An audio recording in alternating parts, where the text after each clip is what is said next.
Here we go, XvsX Sports. I'm here with Mike from One Piece, VP of One Piece Business Development. Business Operations. Business Operations, and it's really cool to be here during this great One Piece Esports event. And actually, I got to pass the mic to you. But this is kind of our first event. So, what do you think about this whole event and esports, and what got you involved in esports? Yeah.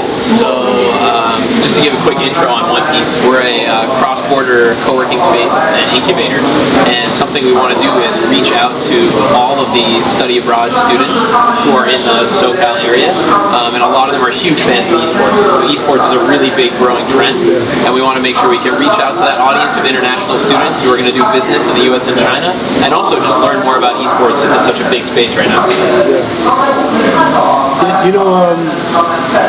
Anytime, I think when people first hear esports, people automatically think that they know what it is, and then you hear a lot of people say, I'm in esports, and then you actually sit down with them, and you know nothing about esports.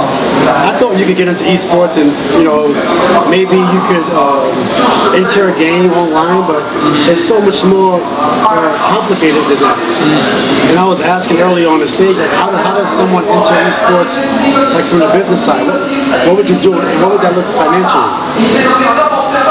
Yeah, I think, in terms of coming as a player, I think it happened really organically, where I grew up playing a lot of video games, and it was kind of something you did on your own. You sat alone at home, or you had a couple close friends, but then when people realized how big the community was, then kind of the money and the business noticed it and said, look, media is about getting a lot of eyeballs, and if millions of people are going to watch you live stream on Twitch or YouTube or whatever platform, then there's big money behind it. So I think the way you get involved is a lot of people who have experience in other sports leagues. Like I know there are other people in the NBA who are buying into esports teams.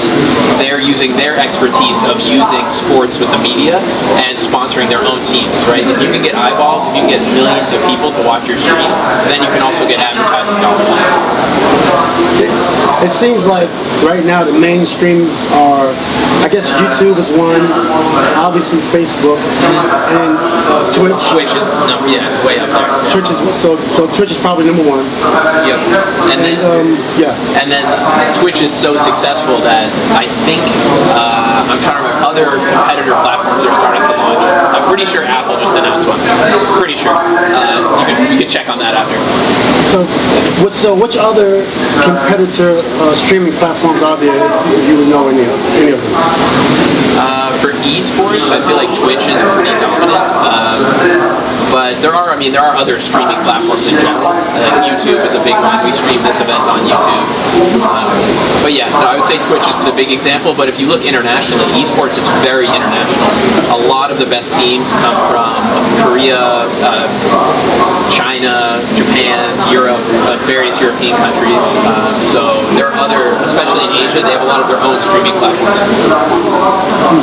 That's really interesting, and technology is like, I guess it's a buzzword now. I'm in tech, I'm in esports, these are all buzzwords. And what do you find the most difficult about a startup? And you had your own startup, and the reason I asked that question is, if I wanted to start a sports tech company, and that's what I'm doing now, and originally I wanted to provide solutions for athletes, and the solutions that I wanted to do was education solutions, mental health solutions, and then I wanted to do basketball games and streaming. Now that's all so much. That's like 3 startups right there. And then you got to raise money. You're going into an investor, giving them your business plan, and they're like, "Oh my goodness, this is way too much. Come back to me when you're ready." So I had to take a lot of losses to get to where I'm at now, and actually being in a situation, where I can raise money. So I'm very interested to know the challenges you face when you had your startup, and what type of advice would you give someone? Yeah, specifically from the context and the example you just gave, I would say one of the biggest lessons is don't pick to do too many things at once, because the only way you're going to remain profitable is if you do something much better than most other people, right? So if I'm thinking of solutions for athletes and how they can take advantage of this esports trend and bring value to it, because they have their own personal brands they can bring to it, is pick something unique, a unique resource they have, and focus on that. So as an example is, if they have a personal brand they can put into the esport, or they can bring, part of the way that esports teams become more valuable is by getting more followers. More followers is more attention is more advertising value. So if as an athlete you can bring more attention and take an unknown team and make them get that first 100,000 followers, that's a huge amount of value. But that's just one. I would say the big lesson overall from my last startup and working at One Piece, another startup now, is stay focused. If you try to do too many things, you'll be just okay at a lot of things, and your competitors will catch up with you. That's so when I was first looking at esports and teams, and anytime someone has the opportunity to make money, some people will be like, okay, I want to invest without doing any due diligence, and that happens a lot. But sometimes there's opportunities to get involved with teams.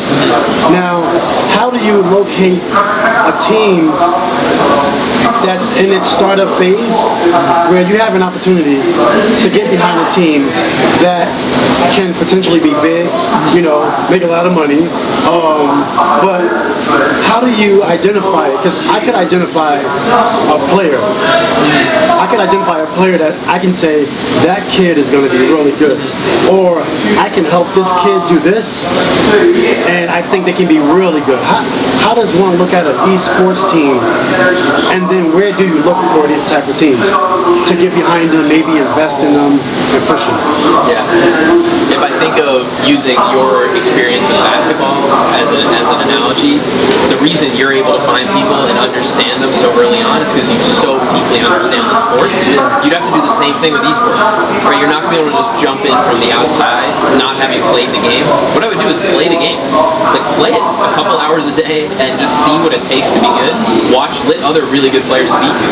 Watch videos of other good players playing, and then you have to join the community. If you want to find an opportunity, like a team before someone else, like you're saying, find a team before they get big so you can invest, that means you have to be doing more of the groundwork to beat those people. So if you think about it, you've talked to a lot of VCs because you've gone out and raised money. The best VCs do the most work up front building networks of good founders. So think of your teams like founders. You need to go out and meet them before they're at their best, mentor them, advise them, and then when they're reaching a level where they're going to be really successful, you won't even need to find them. They'll come to you. They'll say, hey, I remember when you helped me out when I wasn't big. It's the same thing. This is Mike from One Piece and Metta World Peace, XvsX Sports. Make sure you follow us on social media. So it's just so interesting. I'm really into digital because the reason I say that, my favorite subject in school was math. Right? When I was 13 years old, I wanted to be a math teacher because I'm from the streets of New York City, right? So I dibbled and dabbled in a lot of things in the streets. Now, my brother did 10 years in jail for drug trafficking, right when I was going to college, right? So I had opportunities to do all these type of things in the streets and potentially get in trouble. One thing that kept me focused was math. When I was 13 years old and I was trying to find myself, I remember my math teacher.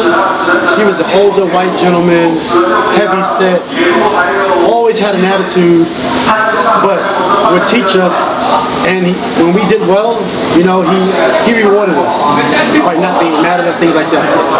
And I remember him changing my life. So when I got older, I said, I want to be a junior high school math teacher because he had the most effect on me. So playing basketball and having a love for math, it got me involved in technology, from the digital side, because you can get involved in tech, but if you don't know how to solve problems, meaning marketing problems, then how are you going to get users, followers, generate revenue, growth? What is growth? We hear all these words, right? So that's what got me interested, in esports, because I feel like basketball, as a physical basketball player, I'm playing an actual game. We generate so many fans, and it's so much opportunities for mobile gaming, fantasy sports. So how would you advise an athlete, to get involved in esports that can actually help them monetize and optimize, their brand? How could they help the sport? How could the sport help them? Yeah. So how they can help the sport, and the simplest part is if you have your own sort of personal following and personal brand, you can take a very talented team that's struggling to get exposure and just help them get that little boost, right? It's like the same way an investor can take someone who's really smart and really capable, but just never had that first small amount of capital to take it to the next level. I think an athlete can definitely help with that. But then something else is you can almost act not just as an investor and sort of a brand ambassador, you can also be a coach, because the same competitive obsession to be the best is it's similar, right? Like a lot of the top esports teams are practicing 12 to 14 hours a day. They said the reason we're in an esports arena right now, you might hear it in the background, there's a tournament. There are banks of extra games you can play so that every minute until they get on stage, they're practicing. Wow. It's just like you would warm up or you would shoot, right? They would do the same thing. So I think the mentality you bring of being an athlete can also really help them. And it's very interesting you say the mentality of being an athlete can help. It's also interesting that you said the practice, and as I look around, this is my first time in an esports arena. And I'm actually thinking about investing in another esports arena in Irvine, because if I'm not mistaken, Irvine's the center for esports right now. It's a big one, yeah. It's a big one, right? So this is really interesting because, I want to talk about the mentality of a sports athlete, or my mentality, and how I'm applying it. But then also, sometimes you play basketball? Not well. Not well, okay. Well, I was a band nerd, yeah. I played music. Okay. Yeah. Well, sometimes you play basketball in the gym, right? Yeah. And there's 3 full courts. Only one is being used. And maybe it's 15 players, 5 on 5, so 10 is playing, 5 is off the court. And I always wondered, why are nobody using the other basketball courts to get better? Shooting free throws, layups, doing something so when you get on the court, you'll be ready. Now, I was one of those type of players that always had to be getting better, and so I think it's really interesting to see all these computers and these comfortable chairs. They're making sure everybody's comfortable, which is amazing. But when I was getting into technology, and I was very fair. I feared getting involved because it's business. What am I going to do? But it's the same thing like sports. Game 7, what am I going to do, right? I told myself if I apply the defensive mentality that I had and apply it to this, I'll be okay. And so what if you're not an athlete? A lot of people always say they want to work with athletes. What advice do you give somebody who doesn't play, football, baseball, a team sport? What kind of advice do you give, these type of individuals that still want to get involved and be competitive, but maybe never experience any type of competition?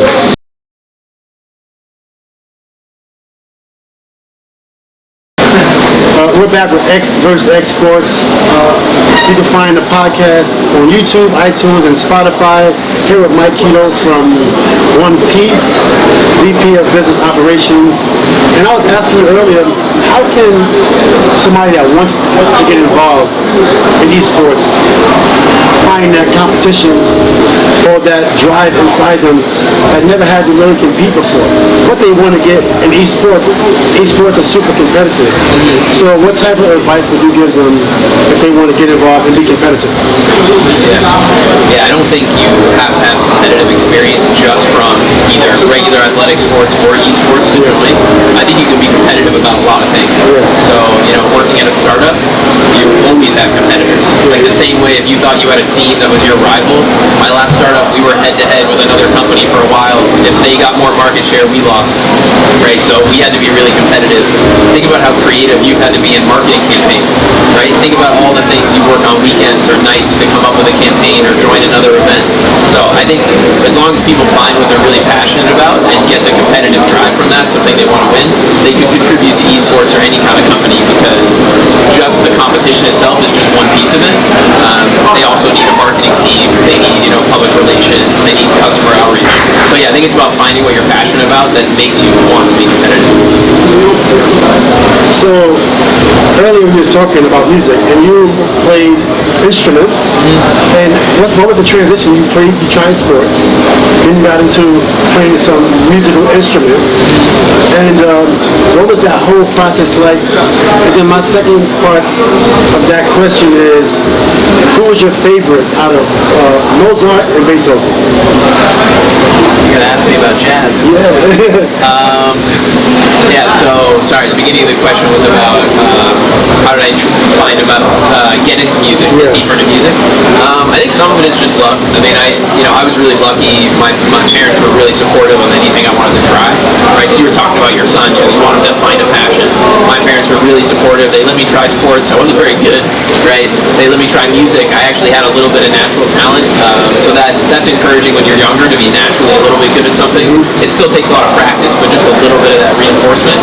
So I was naturally okay at it, and then I just practiced. And then what really got me lucky was my middle school and high school directors, the musical directors, were just really good. It was kind of like we were also talking off camera about if you have like one teacher that really changed the course of your life. I just had one or two musical directors that were so inspiring in the direction of music that it made me keep going.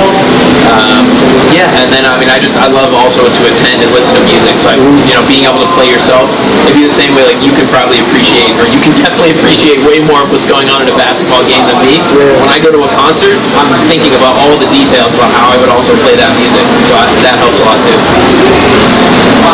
So, Mike Kehoe for One Piece and Metta World Peace, XvsX Sports.com. So, if someone wanted to start a company, they just getting started, they're seeing this interview. One Piece is a venture fund. We have a venture incubator. Fund. We do. We have a venture fund. Up Honest Capital. Up Honest Capital is the actual venture fund. That's right. And One Piece is the incubator? Yep. And One Piece is the incubator. So for those that don't understand, what is a fund versus an incubator? And what type of companies are you looking to fund? What type of companies are you looking to incubate? Yeah, and if I can clarify to make it even more complicated, so we're a co-working space, so we can just give you the office solution and just rent, and so you can be part of a community of startups. So a lot of startups start at like someone's bedroom or their garage, and you're working alone. It's a lot nicer to have a community to come to, a small office. So that's one piece of it. An incubator is usually they provide office space and investment, and so they'll say, look, we'll take 5% of your company for X amount of dollars, and in exchange for that, we're going to give you mentors and coaching and networking opportunities. And usually, really importantly, they'll do a demo day where they then introduce you to other venture capital investors. So like Y Combinator is probably the most famous accelerator kind of incubator program. Their demo day is a national news event, right? Like news outlets will cover it. It's such a big event because people think, oh, the next Airbnb, which went through Y Combinator, the next, Stripe. There's a bunch of them, right? So that's one part of it. And then what was the part? Sorry, your question on the investors? Then my question was, how can a new up-and-coming founder have the opportunity to work with One Piece, whether it's an investment or whether it's bringing their company to be a part of the incubator? Yeah, I think there's a couple categories of companies that can really work well with us. So we're positioned in the U.S. Only in the major tech hubs, so that's where we're starting. So we have offices in Seattle, the Bay Area, and the LA area. Hopefully Boston eventually, my hometown. Another good tech hub. Yes. If you're a very tech-focused startup, instead of just going to any co-working space, I would say One Piece is better positioned to help you because we specifically help in accelerating tech startups. So Up Honest Capital can introduce you to a lot of upstream VCs. You might come in with a seed stage, small round of funding. If you're doing well, we will network you into higher rounds of funding. And then there's another category of companies I really encourage to work with us, and that's if you're involved involved in cross-border trade. And our first cross-border sort of bridge that we're building is between the U.S. and China. And so if you want to break into the Chinese market, like you look at the NBA, hugely successful in China, right? Airbnb has broken in there. Uber went in there, fought their way out. They're out now, but tech companies can make that jump, and it's a huge and very promising market. So because we have a lot of bilingual staff, and we have 2 offices opening in China this year, if you have interest in that particular relationship, I think we're a really good choice for a co-working space in an incubator. Well, it was an honor to interview you, and I want to thank Onepiece, and I want to give a shout out to XvsX Sports.com. Make sure you visit us on social media. Everything is at XvsX Sports, and we'll see you soon. Metta World Peace, signing off.